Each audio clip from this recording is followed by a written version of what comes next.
बिबट्याचा वावर।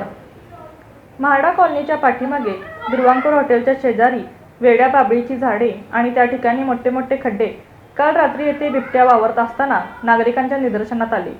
यावेळी बिबट्याचे पायाचे ठसे होते।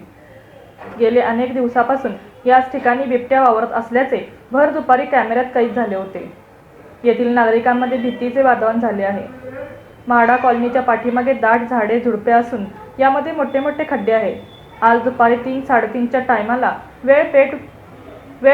वेडपट बाबळीच्या झाडाच्या आणि येथील खड्ड्यामध्ये येथे बिबट्या लपून बसला आहे अशी नागरिकांची चर्चा आहे। म्हाडा कॉलनी आणि द्रोणकर हॉटेल यामध्ये दाट झाडे असून या झाडीमुळे बिबट्या लपण्यासाठी जागा आहे।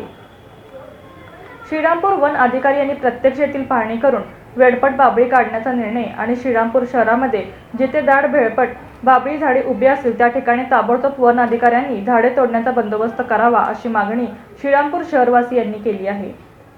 गेल्या अनेक महिन्यांपासून हिंदुस्थान बेकरी, आगाशी नगर, दत्तनगर इतर परिसरामध्ये बिबट्याचे दर्शन, श्रीरामपूरचे विधानसभा आमदार हेमंत ओगलेसाहेब यांच्या घरासमोर पण बिबट्याचे दर्शन झाले होते।